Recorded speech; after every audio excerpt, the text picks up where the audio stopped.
Well, good morning. This is Ian R. Crane. It's the morning of Monday, the 18th of February 2019. And I'm here in the southeast of England on the edge of Epsom Downs. A little bit of a frog in my throat. Seems there must be something in the air above all this mist. Couldn't possibly have anything to do with all the aircraft trails that were crisscrossing the sky yesterday. And you know, as somebody observed, all those people who make the observation that it's just water vapor, well, then maybe you should you know, stand up behind the engines of these things and prove to us that it's just simply water vapor, because it looks something a little different. And for those who still think that geoengineering is just the figment of the imagination of some rampant tinfoil hat wearer, then please do your own research, because you will find that the Royal Society and Harvard and even Bill Gates have been talking about geoengineering, and you know, maybe they're looking for a way to finally admit what they're doing. But you won't find any of the traditional NGOs or environmentalist groups talking about geoengineering. Mention it to them and they run in the opposite direction. This is the classic indication of basically a gatekeeper. Intentionally, maybe not, but that's exactly how it pans out. Anyway, that's not the purpose of this morning's broadcast. The title of this morning's broadcast is Jim Ratcliffe, the unmasking of a sociopath. And of course, Jim Ratcliffe has been in my crosshairs for some time now, not least, of course, since INEOS started its campaign to try to frack, initially in Scotland, and then in the 14th round of licensing a few years ago now, acquired very, very significant tracts of land, in fact over 1 million acres across the north of England, to with an attempt to frack for the sole purpose of reducing the cost of their feedstock, ethane, which they need for their plastics manufacturing process. Well, Jim Ratcliffe, of course, is the owner. He owns 60% of INEOS, and two of his long-term colleagues own 20% each. And basically, Ratcliffe has had a Ratner moment. And of course, this is a reference to Gerard Ratner, the former, I believe he was the founder, or certainly the chief executive officer of Ratner's Jewellery. And back in 1991, at a speech he gave to the Institute of Directors, I believe at the Royal Albert Hall, he made the observation that you know, one of the ingredients to the success of his company was basically selling crap. And of course, he was making a reference to a sherry decanter and a set of glasses which Ratner's were selling, I think, for less than a £5.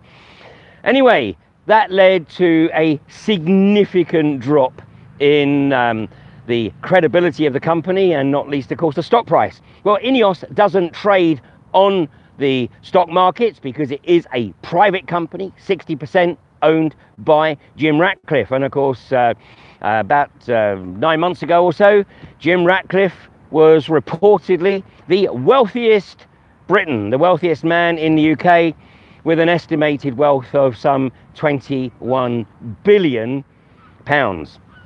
Well, Jim Ratcliffe has certainly been in the media this weekend, and yesterday he managed to get onto the front page of the Sunday Times. Richest man quits UK to save billions. Brexiteer, so Jim Ratcliffe, plans tax exile. And of course, he also made it into the business section, the front page of the business section, and on page 5, Plucky Jim, the grammar school billionaire who went to Monaco. Sir Jim Ratcliffe won a reputation and a knighthood building INEOS, but now plans to avoid tax in the UK by moving to Monaco. Well, the bottom line is, when you take a look at Jim Ratcliffe's history, it's not really too surprising that his attitude is screw the UK, and particularly anyone who stands in his way of making money. And INEOS was basically bought on the back of the stranded assets of the likes of BP and ICI and a number of other chemical companies. And what he did was he bought them for the proverbial song, all based on debt, of course, stripped them down, and then either got them to the point where they could produce or sold them on. And today, you know, the revenue of INEOS, the worldwide revenue, is reportedly somewhere in excess of £40 billion per annum. But being the wealthiest man in the UK, being knighted for being the wealthiest man in the UK and for his entrepreneurial skills, that's not enough, because basically Ratcliffe just wants more. It's like he's playing the game of Monopoly. And of course, anyone who's played Monopoly knows very well that the sole purpose of the game is total ownership of the board. Now, very few people ever get there. You know, you get the board out after Christmas lunch, and you start the game of Monopoly, and after 3 days everyone's bored, and so you agree to sort of just tottle up people's accumulated wealth and declare whoever has the most the winner. But that's not the purpose of the game. The purpose of the game is total ownership of the board. And basically Ratcliffe appears to have decided that, you know, in the course of this life, he will claw as much of that board as he possibly can for his self-gratification, and he will throw the crumbs to a few of his minions. And of course, you know, these sociopaths, what they do is they recruit in their own image. So in the first instance, they need people who lack any kind of moral compass, they lack any kind of compassion, and they certainly lack any capacity for comprehending the importance of human health and well-being. So consequently, Ratcliffe recruits these individuals, knowing full well that they will do whatever it takes to make him more money, because they are sort of like mini gyms, and you know, he will throw them enough to keep them on the hook. And this is epitomized by the likes of Tom Pickering, who I first met at an event in Falkirk back in early 2015, and it was very apparent that Pickering had one goal, and that was basically to do whatever it took to further his standing in the eyes of his boss, Jim Ratcliffe. Well, Pickering, of course, got his own comeuppance a couple of years ago, having absolutely convinced Jim Ratcliffe that he had Nicola Sturgeon and the Scottish government in his pocket. And don't worry, because the moratorium that they had put on fracking in Scotland would be lifted, and then INEOS would be able to crack on and frack the bejesus out of the central corridor between Glasgow and Edinburgh. So imagine his surprise when that didn't happen, and the Scottish government announced a ban on fracking. Well, of course, you know, Ratcliffe, being the sociopath that he is, immediately initiated legal proceedings against the Scottish government. And of course, this is exactly the way in which the corporations will behave if the Transatlantic Trade and Investment Partnership ever comes into being, because the TTIP has been structured to give the corporations supremacy over national governments. And if national governments make decisions which impact on the profitability or the capability of the corporations to profit, then they could sue those governments in the respective courts. Well, in a absolutely masterful move, the legal representatives of the Scottish government said, well, actually, it's not a ban. It's not really a ban, so you can't sue us for banning fracking because it's not a ban. Yes, we found ways to make sure you can't do it, but it's not technically a ban. So that was 1 to the Scottish government, 0 to INEOS. Well, of course, that's left England. So Pickering turned his attention to England, and of course the 3 sites that they are wanting to establish in North Derbyshire and South Yorkshire. In each case, the local authority basically said, not in our backyard, for very, very good reason, because the people, the residents of those areas had done their research, they had lobbied the councillors, and the councillors absolutely understood what they would be unleashing if they permitted INEOS to establish a frack pad within their communities. But despite the fact that they were rejected, of course, Jim Ratcliffe has to challenge that by appealing the decisions. And even when the National Trust said, no, we're not going to let you conduct seismic activity on our property, obviously it's the National Trust, it's we're holding it for the nation. And Ratcliffe says, well, we'll just sue the National Trust. So, which is still ongoing. So you get the picture.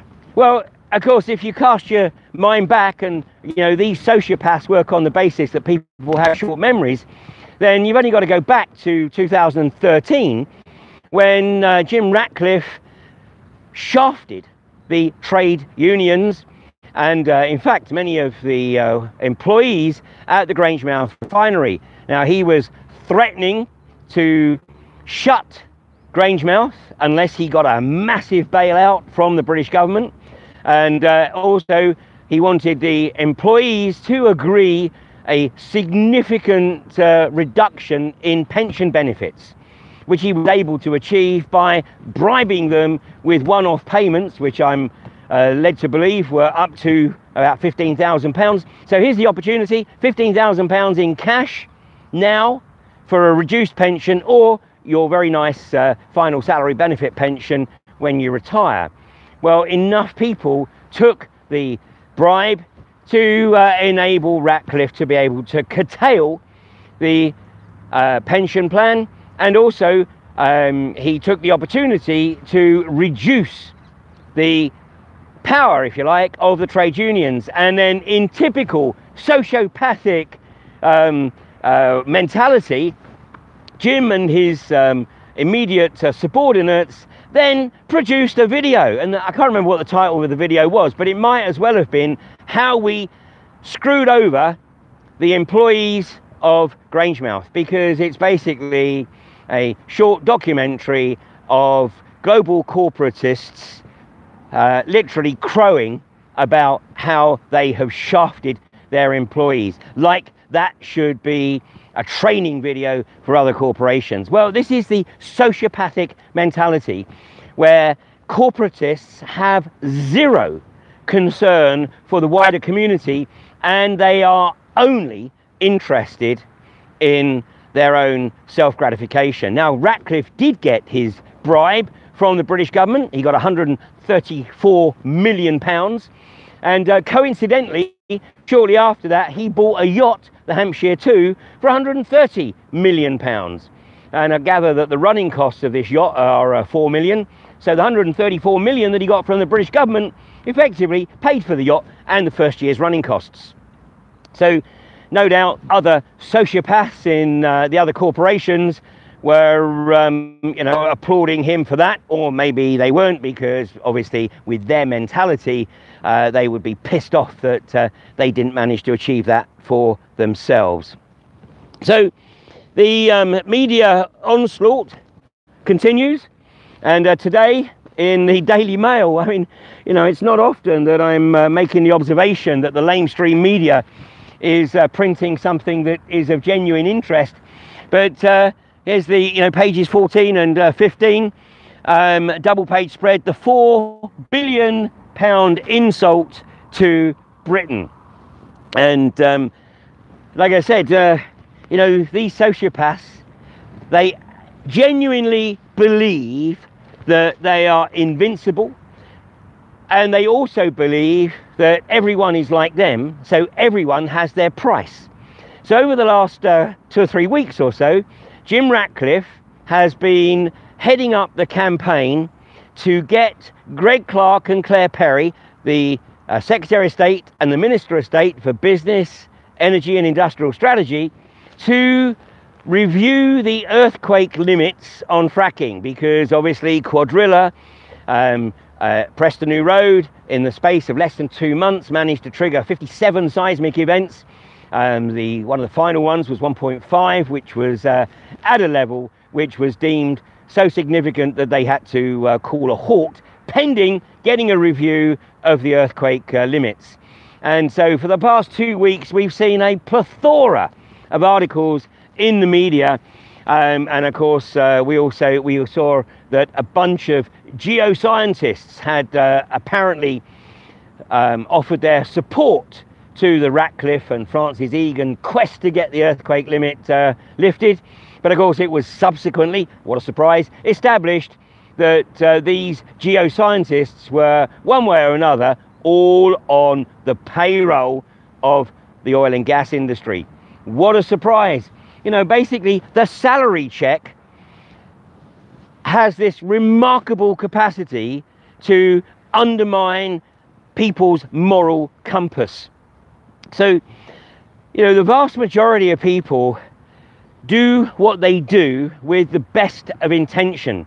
Unfortunately, far too many of us, and I include myself in this, have at some point made decisions on behalf of our employer which were not necessarily in the best interests of the wider community.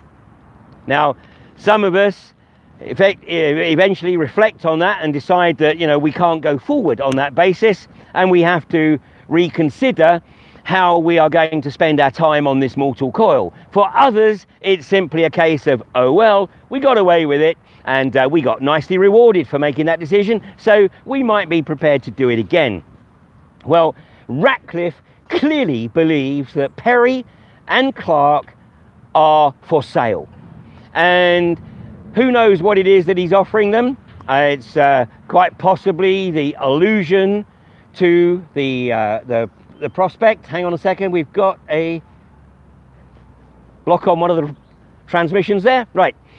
Where was I? Yes, that Clark and Perry are for sale. And it's possibly the illusion, or let it be known, that there's a nice little associate directorship, you know, worth a few $100,000 a year for attending half a dozen meetings once they leave public office. Whatever it is, he thinks they're for sale. So now, from this point forward, Greg Clark and Claire Perry are absolutely under the microscope. Because if they raise the earthquake limits, who stands to benefit the most from that? It's none other than Jim Ratcliffe, the arch sociopath who you know, comes across as a very quietly spoken man, wants to present himself as a philanthropist. He donated 21 million, I believe it was, to the London School of Economics, his alma mater. But of course, that's a nice little tax write-off as well. Now, you know, okay, that's a nice way of supporting part of the community.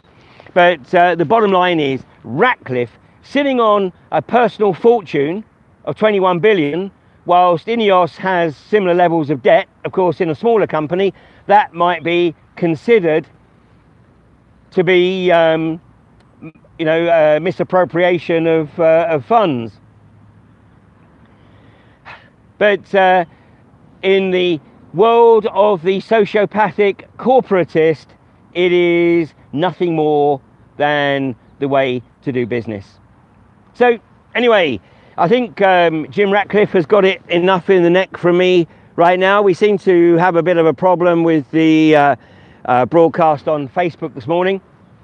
So if you are watching on Facebook and it has dropped out on you a couple of times, then you know, cross over to the Ian R. Crane YouTube channel and you can catch with it there. Meanwhile, AB10 is coming up in May.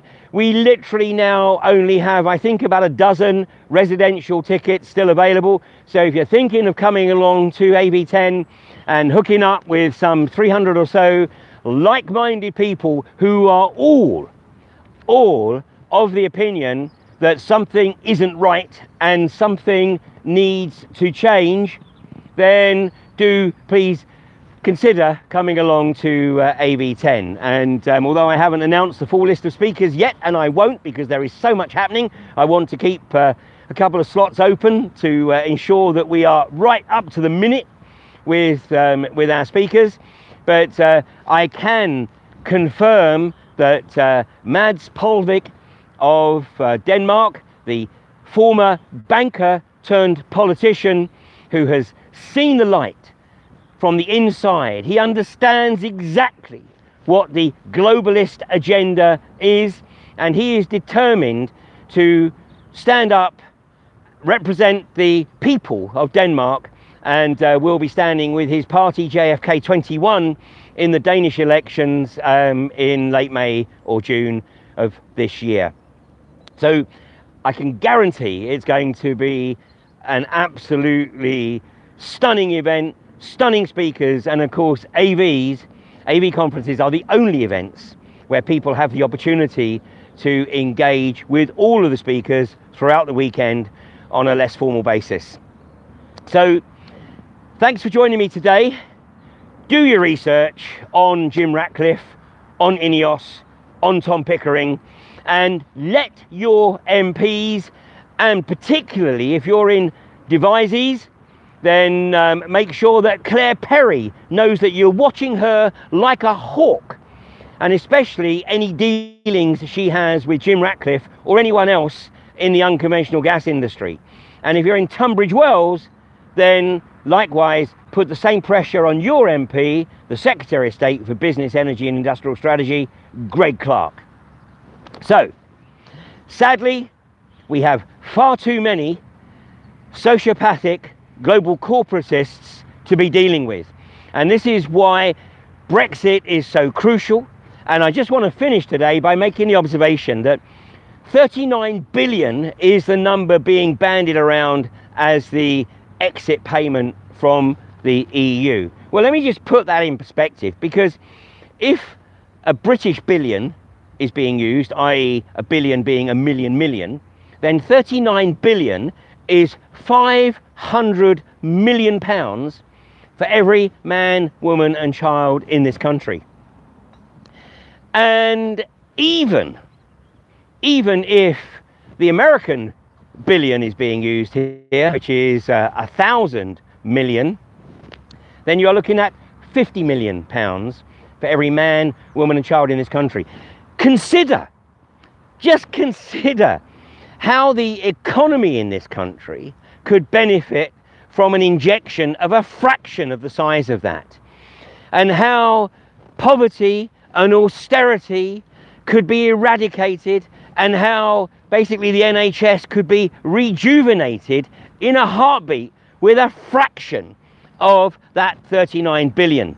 So the other focus must be not only on ensuring that the UK exits the EU on March 29th, but that 39 billion is used for internal investment and not just pissed away by gifting it to the EU. The EU needs us far more than we need them.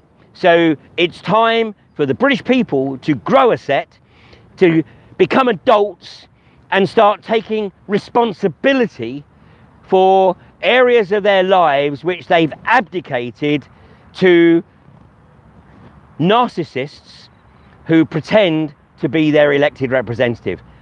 Now is the time and an opportunity for very, very significant change, but it's down to each and every one of us. So thanks again for joining me, and I'll be back with you at 8:30 on Wednesday morning. You take care now.